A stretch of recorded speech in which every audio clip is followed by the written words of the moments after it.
powerful story about a man who stood in his truth with such conviction in who he was. He would not be moved. Then someone stood out in the crowd and said, "Are you Martin Luther King?" He said, "Yes, I am." And the well-dressed man spit on him. Then King took out his handkerchief and wiped the hate from his suit. He said, and he gave it back to the man and said, "I believe this belongs to you. I will lift you up, and I'll do what I can do. I feel your heart, and I know your pain, 'cause I've been there too.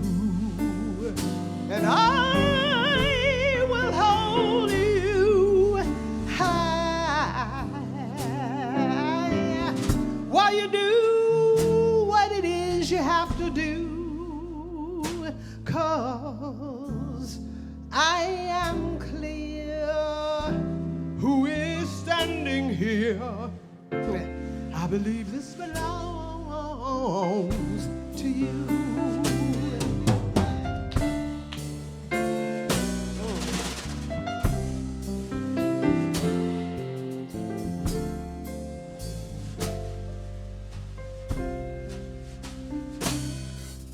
Now once had a powerful story I used to carry around.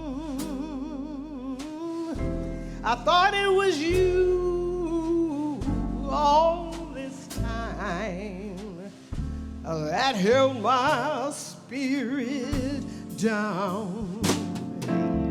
But now I know the truth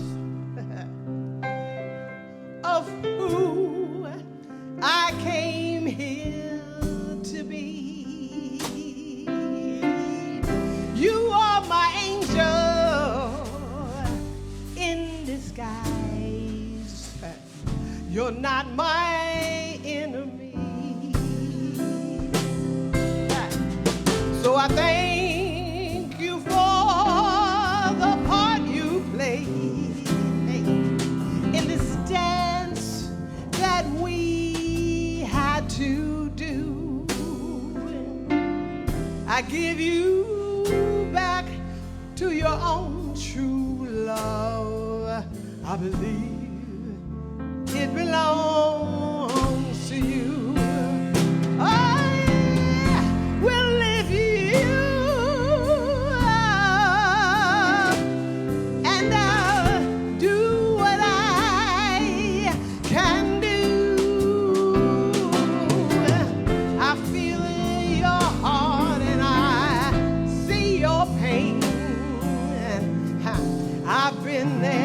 I've been there too. I will hold you high while you do what it is you have to do. 'Cause I am clear who is standing right here. I believe this belongs to you. Now I will lift you up,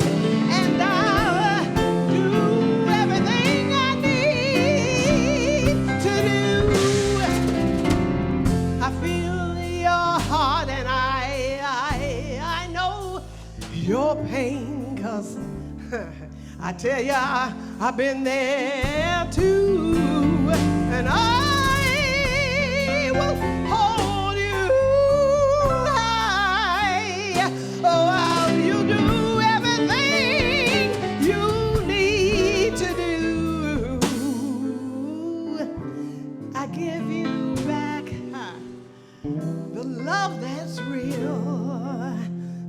I believe it belongs to you. Now I am clear as we're standing right here. I believe this belongs to you. I give you back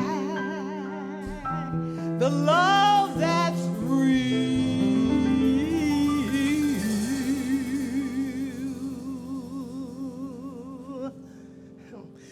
I believe it belongs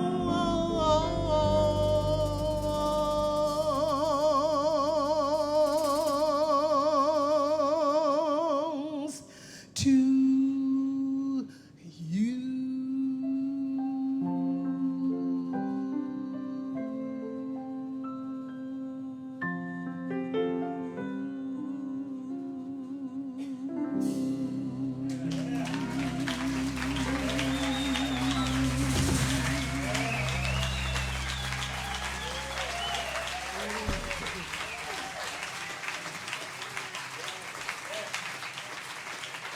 Glory, glory. Let's thank her again. Let's thank the band. Praise and worship.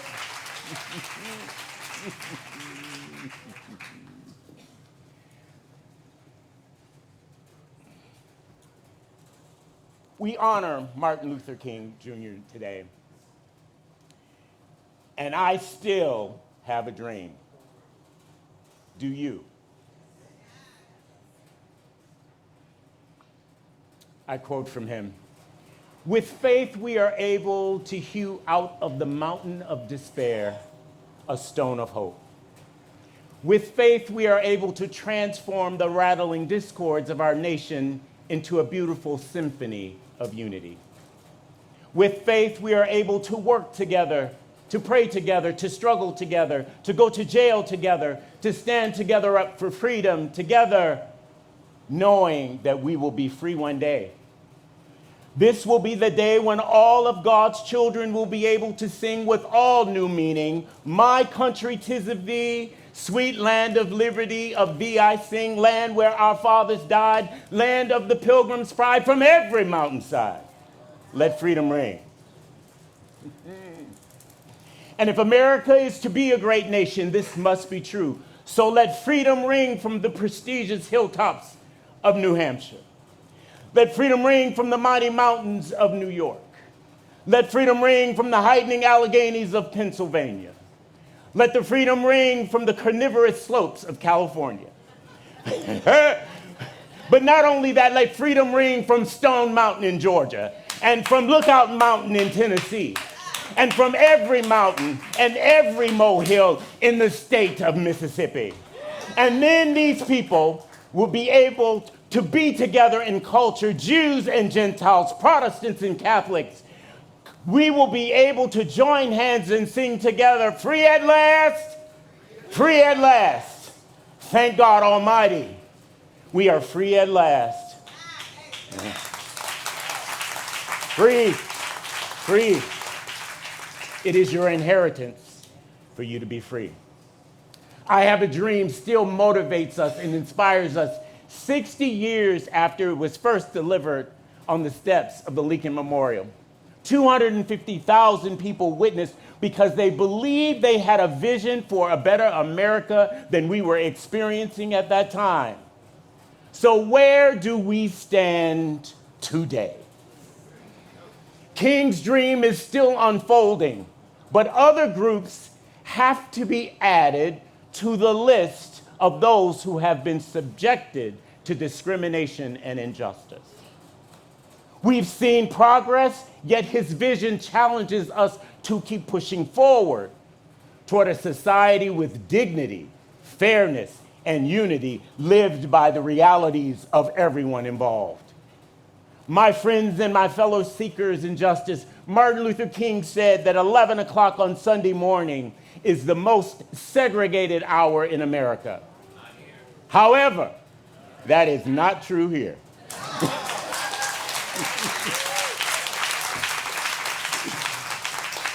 We are the demonstration of Martin Luther King's vision and that dream.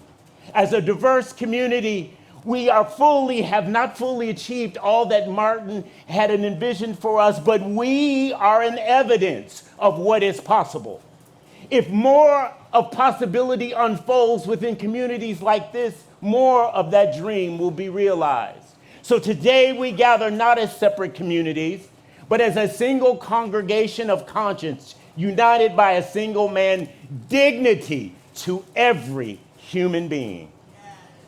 We become from cities and from reservations, from apartment blocks and rural fields. We come as white people and people of color, indigenous nations, immigrants and refugees. We come as people from every sexual expression and every gender, as disabled and neurodivergent siblings of our elders and brothers and sisters. We come with the songs of our traditions and the urgency of our shared grief.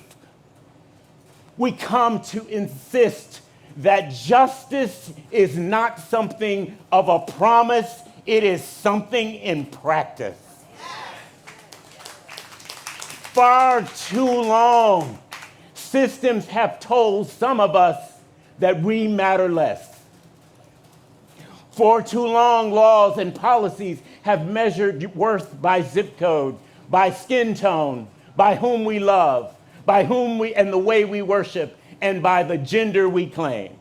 This is a wound on the soul of our nation and on the consciousness of the world. We will not accept a future where any child is taught to doubt their worth. This is an interfaith movement because every faith that honors sacredness of life calls us to protect what is vulnerable. From the mosque to the synagogue, from the temple to the church, our prayers must match our policy. We demand living wages, universal health care, climate justice, equitable schools, a justice system that heals rather than punishes. We lift up the rights of workers and caregivers, and we recognize the crisis of violence of our trans persons. 400 deaths documented since 2013, 58 in the last year, 50% of them by suicide and 50% of them by violence in 1 year. And of all the tracked and all the data, 63% of violent deaths were Black trans women. And we all know that death is underreported and misreported. So it's more than that. So for the immigrants seeking refuge and for indigenous peoples seeking sovereignty, for people with disabilities seeking access, we insist on reparative measures and structural change where inequality lives.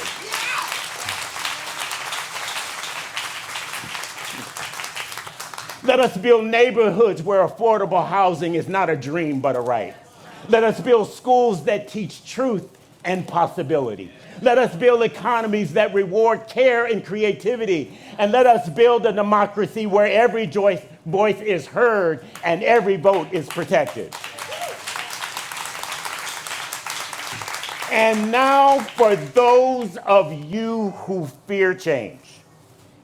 This is not to erase anyone's story. It is to expand our common story. To those who have been carrying the most weight and the highest burdens, we see you, we stand with you, and we will carry with you. So I say to you now, let us dream boldly, act faithfully, and organize relentlessly. Let our prayers be matched by petitions, our songs by legislation, and our compassion by concrete policy. Together we will bend the arc of history toward justice, not someday, but today.